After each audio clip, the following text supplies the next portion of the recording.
Welcome students. Find the value of n. இப்போ இந்த சம்ம நம்மளுக்கு கொடுத்துருக்காங்க. இப்போ நம்ம n-க்கு வேல்யூ கண்டுபிடிக்கணும். நம்ம என்ன கொடுத்துருக்காங்க? Root of 2 to the power of n equal to 64 கொடுத்துருக்காங்க. இப்போ இங்க பேஸ் 2னா இங்கேயும் பேஸ் நம்மளுக்கு 2 வந்தால் தான் கரெக்டாக ஈக்குவேட் பண்ண முடியும். பாருங்க 4 கியூபும் போட்டாலும் 64 வரும். பட் இதுக்கு பேஸ் டிஃப்ரெண்டா இருக்கு. அதனால 2 to the power of 6 போடலாம் நம்ம. பாருங்க 64 வரும்.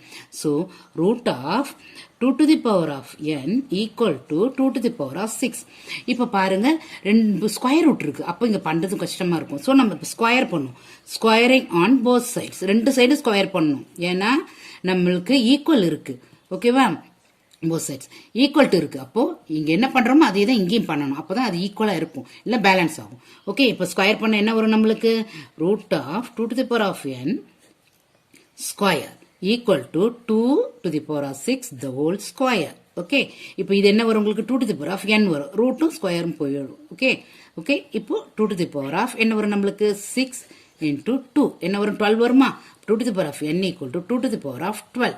அப்ப n-க்கு வேல்யூ உங்களுக்கு என்னன்னா 12. பேஸ் ரெண்டும் சேமா இருந்தா பவர் ரெண்டையும் நம்ம ஈக்குவேட் பண்ணலாம். ஓகே, சோ நம்மளுக்கு n equal to 12 உங்களுக்கு ஆன்சர் வருது. Okay, thank you. Educate to elevate.